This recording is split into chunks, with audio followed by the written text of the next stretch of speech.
नेपाली पुरुषसँग विवाह गरेर आउने विदेशी महिलालाई लगातार 7 वर्ष नेपालमा बसेपछि मात्रै अङ्गीकृत नागरिकता दिने गरी नागरिकता ऐनमा संशोधन गर्ने प्रस्ताव प्रतिनिधि सभाको राज्य व्यवस्था समितिबाट पारित भएको छ।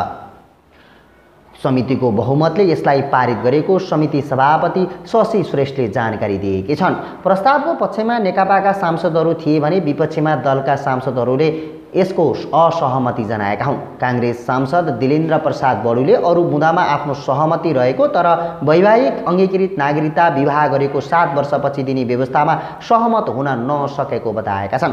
कांग्रेसले समितिमा यसबारे आफ्नो फरक मत पनि दर्ता गराएको छ। पार्टीका 6 जना सांसदले दर्ता गराएको फरक मत बडुले समितिमा पढेर सुनाएका थिए। कांग्रेसले नागरिकता ऐनको संशोधन संविधानमा उल्लेख भएको संघीय कानुन बमोजिम नभएको भन्दै यसलाई असंवैधानिक र संविधान नै संशोधन गर्ने प्रयास भएको छ। विपक्षी पार्टीहरू राजापा समाजवादीले पनि यसको विरोध गरेका छन्। राजापा नेता राजेन्द्र महतोले अङ्गीकृत नागरिकले नेपालको राष्ट्रियतामा कहाँ खलल पुर्याएका छन् भन्ने प्रश्न गरेका थिए। उनले यसले संवैधानिक मात्र नभई पारिवारिक समस्या समेत पैदा हुने बताएका थिए। राज्य व्यवस्था समितिले आइतबार विधेयकमा अङ्गीकृत नागरिकता नपाइन्जेल विदेशी महिलालाई स्थायी बसोबास अनुमति पत्र दिने प्रस्ताव पनि ल्याएको छ। यसले राजनीतिक र सरकारी नियुक्ति जागिर बाहेकका विभिन्न 7 वटा अधिकारको व्यवस्था गरेको छ। यो प्रावधान पनि पारित भएको छ। अङ्गीकृत बाहेक राज्य व्यवस्था समितिले गरेको अन्य प्रस्तावहरू सर्वसहमतिले पारित भएका छन्। यसैबीच प्रमुख प्रतिपक्षी दल नेपाली कांग्रेस, जनता समाजवादी पार्टी सजपा र नेपाल मजदुर किसान पार्टी नेकपाको विमतिका बीच राज्य व्यवस्था समितिबाट नागरिकता विधेयक पारित भएको हो। नेपाल पुरुषसँग विवाह गर्ने विदेशी महिलालाई 7 वर्षपछि अङ्गीकृत नागरिकता दिने सत्तापक्षको प्रस्ताव अन्य दलको विमति बीच पारित भएको हो। उक्त प्रस्तावमा प्रमुख प्रतिपक्ष कांग्रेस सजापाले नोट अफ डिसेन्ट नै पेश गरेका थिए। नेपाल नागरिकता ऐन संशोधनका लागि प्रस्ताव विधेयकलाई टुङ्गो लगाउन आइतबार बसेको संसदको राज्य व्यवस्था तथा सुशासन समितिको बैठकमा सत्तापक्षबाट वैवाहिक अङ्गीकृत नागरिकता 7 वर्षपछि दिने प्रस्ताव पारित भएको हो। बहुमतका आधारमा विधेयक पारित भएको छ। कांग्रेस सांसदहरू दिलेन्द्र प्रसाद बडु, देवेन्द्र राज कणेल, डाक्टर डिला सङ्ग्रौला पन्त, अमरेश कुमार सिंह, मीना पाण्डे र विनोद चौधरीले फरक मत दर्ता गराएका थिए। कांग्रेस पार्टी सभापति शेरबहादुर देउवा निवास बुढा नीलकण्ठमा आइतबार बिहान बसेको कांग्रेस नेताहरूको बैठकले अङ्गीकृत नागरिकताबारे अहिलेकै व्यवस्था कायम राख्नुपर्नेमा जोड दिएको थियो। कांग्रेसले दलीय सहमतिमा बनेको नागरिकता ऐन 2063 को विपरीत रहेको दावी गरेको थियो। नागरिकतामा गरिने नयाँ व्यवस्थाले संवैधानिक, सामाजिक र पारिवारिक जटिलता देखिने कांग्रेसको दावी छ। सजापाको तर्फबाट राजेन्द्र महतो, राजकिशोर यादव, राजेन्द्र श्रेष्ठ र रामसाई प्रसाद यादवले हस्ताक्षर गर्दै नोट अफ डिसेन्ट नै दिएका छन्।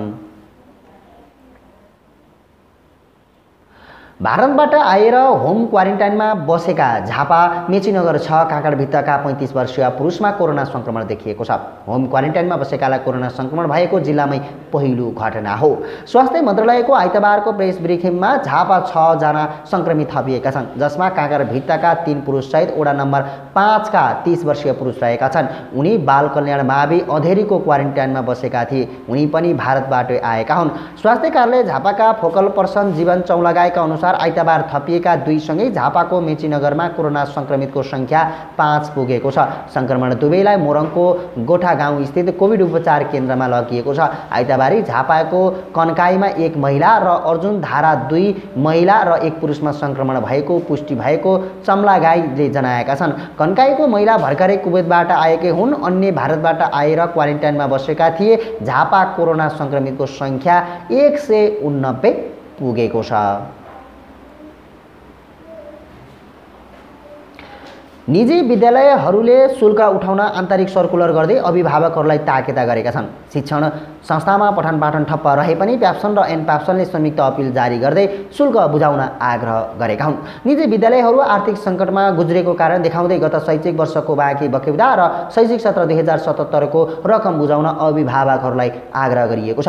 लकडाउनका कारण शैक्षिक सत्र कहिलेबाट सुरु हुने अनिश्चित रहेको छ। स्रोतका अनुसार प्याप्सन एनप्याप्सनले शुल्क उठाउने देशभरका निजी विद्यालयहरूलाई आन्तरिक सर्कुलर समेत गरिसकेका छन्। आइतबार प्याप्सन अध्यक्ष टिकाराम पुरी र एनप्याप्सनका अध्यक्ष ऋतुराज सापकोटाले सार्वजनिक अपिल गरेर शुल्क बुझाउन भनेका हुन्। शिक्षा मन्त्रालयले गत चैत्र महिनाको कुनै पनि शुल्क नलिन निर्देशन दिएको छ। असार अघिसम्म सञ्चालनमा अनलाइन कक्षाको पनि शुल्क लिन नपाइने मन्त्रालयले जनाएको छ। असार 1 गतेदेखि शिक्षा मन्त्रालयले देशभर वैकल्पिक विधिबाट सिकाइ क्रियाकलाप सञ्चालन गरेपछि निजी विद्यालय सञ्चालकहरू शुल्क उठाउन कसिएका हुन्। विगतमा शैक्षिक क्षेत्रको सुरुमा भर्ना लगायत विभिन्न शिक्षकहरूमा निजी विद्यालयहरूले लाखौं रुपैयाँ उठाउने गर्थे। यसपटक अघिल्लो शैक्षिक क्षेत्रको अन्त्यदेखि नै लकडाउनले शैक्षिक गतिविधि पनि प्रभावित हुँदा सञ्चालकहरू कुनै पनि शुल्क उठाउन पाएका छैनन्। सामाजिक दूरी कायम गरी विद्यालयमा उपस्थिति भएर शुल्क बुझाउन आग्रह गरिएको छ। रकम भुक्तानी गरेर सहयोग गरिदिन अपिलमा अनुरोध गरिएको हो। सरकारले लकडाउनमा समस्यामा परेका निजी विद्यालयहरूलाई कुनै पनि सहयोग नगरेका कारण अभिभावकसँग शुल्क माग्न बाध्य भएको एनप्याप्सन अध्यक्ष सापकोटाले जनाएका छन्। सामाजिक दूरी निजी विद्यालयहरूले एकमात्रै स्रोत भनेकै शुल्क सङ्कलन हो। उनले भने अभिभावकबाट शुल्क उठाउन नपाउँदा घर भाडा बैंकको ब्याज चुक्ता गर्न नपाएको र शिक्षा कर्मचारीलाई पनि तलब दिन नसकेको निजी विद्यालय सञ्चालकहरूले गुनासो गरेका छन्। शिक्षा मन्त्रालयले 1 महिनाका लागि वैकल्पिक विधि रेडियो टेलिभिजन अनलाइन र अफलाइनबाट वैकल्पिक शिक्षा कक्षा सञ्चालन गरेको छ। शुल्कका विषयमा निजी विद्यालयले स्थानीय तहसँग समन्वय गर्नुपर्ने भन्दै मन्त्रालयका प्रवक्ता दीपक शर्मा पन्छुएका छन्। लकडाउनको बेला अनलाइन कक्षाको नाममा कतिपय निजी विद्यालयले शुल्क माग्दा स्थानीय तहमा उजुरी परेको थियो। वैकल्पिक कक्षामा सहभागी विद्यार्थीलाई भर्ना गराएर निजी विद्यालयहरूले शुल्क उठाउन खोजेको अभिभावकहरूले गुनासो गरेका छन्। कतिपय निजी विद्यालयले विद्यार्थीसँग वार्षिक शुल्क लगायत अन्य शुल्क लिन्छन् भने पाठ्यपुस्तक र पोशाक बिक्री गरेर पनि मुनाफा कमाउँछन्। प्याप्सनका अध्यक्ष पुरीले 1 महिनाको शिक्षण शुल्कमा मात्र छुट दिन सकिने प्रतिक्रिया दिएका छन्। धेरै स्कुलले चैतको शुल्क लिइसकेका थिए। शिक्षा मन्त्रालयसँग वैशाखको शुल्क छुट दिने प्रस्ताव राखेका छौँ। उनले भने जेठदेखि लाग्ने सम्पूर्ण शुल्क लिने उनले जनाए।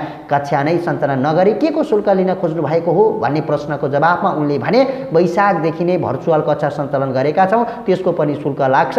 निजी विद्यालयले कुनै न कुनै रूपमा वैकल्पिक विधिबाट कक्षा सञ्चालन गरिरहेको उनले दाबी गरेका छन्। विद्यालय चलाउन सक्ने अवस्था नै नरहेकोले बाध्य भएर शुल्क उठाउनु परेको पुरीले दोहोऱ्याए। अहिले शुल्क लिन्छौँ, विद्यालय पुनः सञ्चालनमा आएपछि बिदाको दिन पनि पढाएर कोर्स पुरा गर्छौँ उनले भने। प्याप्सन एनप्याप्सनको अभिभावकलाई शुल्क बुझाउन ताकेता गरेसँगै शिक्षा कर्मचारीलाई खाइपाई आएको तलब सुविधा दिन पनि सर्कुलर गरिएको दाबी गरेका छन्। तर अधिकांश निजी विद्यालयले चैत्रदेखि नै तलब नदिएको, तलब दिने केहीले पनि आधा मात्र दिएको शिक्षा कर्मचारीहरूको गुनासो रहेको छ।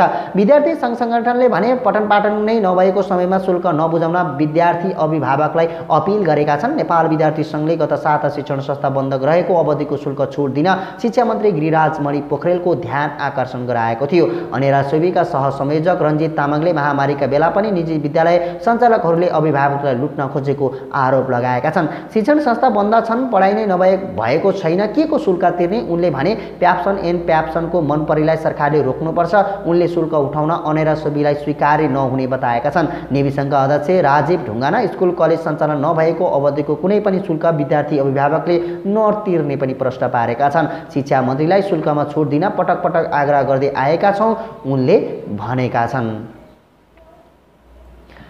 अंगीकृत नागरिकता गृहमन्त्री रामबहादुर थापाले अंगीकृत नागरिकतामा व्यक्तिको अधिकार भन्दा पनि राष्ट्रको प्रगति र सुरक्षासँग जोडिएको बताएका छन्। राज्य व्यवस्था तथा सुशासन समितिको आइतबारको बैठकमा उनले अंगीकृत नागरिकता व्यक्तिको अधिकार भन्दा पनि राष्ट्रको सुरक्षा र प्रगति एवं अस्तित्वसँग जोडिएको बताएका हुन्। अंगीकृत नागरिकता व्यक्तिको अधिकार भन्दा पनि राष्ट्रको प्रगति अस्तित्वसँग जोडिएको विषय हो, राष्ट्रको समृद्धिसँग जोडिएको हो। यसलाई समाधान गर्न राष्ट्रिय एकता सुदृढ होस् भन्ने किसिमले कुरा गर्नु पर्यो गृहमन्त्री थापाले भने। यो प्रस्तावले राष्ट्रिय एकता खलबलाउने हो कि भन्ने कुरा उठ्यो। राष्ट्रवाद र राष्ट्रघातको प्रश्न उठ्यो। नागरिकता विधेयक संघीय संसदको चालु अधिवेशनबाट पारित गर्नुपर्छ भन्ने सरकारको मान्यता रहेको गृहमन्त्री थापाले समितिलाई जानकारी गराए। उनले नागरिकता ऐन 2063लाई संशोधन गर्न बनेको विधेयकलाई समितिले अगाडि बढाएर संसदमा पठाउन पनि आग्रह गरेका छन्। अंग्रेजी नागरिकताबारे के गर्ने भन्ने विषयमा सरकारले आफ्नो स्थिति स्पष्ट पारिसकेको छ। हाम्रो धारणा विधेयक हो, अब आफ्नो स्थिति संसदले स्पष्ट पार्नुपर्छ।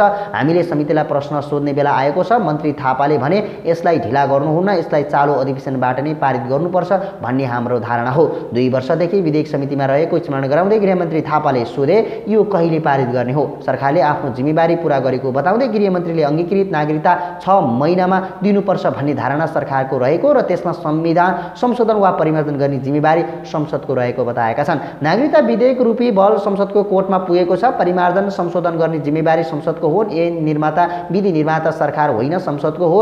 यो 2 वर्षमा तपाईहरूले आफ्ना जिम्मेवारी पूरा गर्नुभएको छैन उनको भनाइ थियो। सरकारले सहजीकरण गर्ने तर कानुन निर्माण गर्ने जिम्मेवारी सरकारको भएको मन्त्रीको भनाइ थियो। त्यसका लागि दलहरूबीच सहमति गराउन भूमिका खेलेको पनि उनले उल्लेख गरेका छन्। नागरिकता विधेयकलाई लिएर दलहरूबीच विवाद छ। उक्त विधेयक आइतबार नै समितिबाट पारित गरेर अगाडि बढिसकेको छ। नेपाली पुरुषसँग विवाह गर्ने विदेशी महिलाले वैवाहिक अङ्गीकृत नागरिकता विवाह गरेको 7 वर्षपछि प्राप्त गर्ने कि अहिलेको अवस्था कायम गर्ने भन्नेमा सत्तारूढ र प्रतिपक्षी दलहरूबीच भने मतभेद रहेको छ।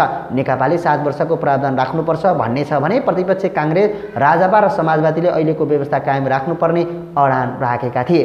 सरकारले ल्याएको विधेयकमा भने 6 महिनापछि नागरिकता दिनुपर्ने व्यवस्था उल्लेख गरिएको छ।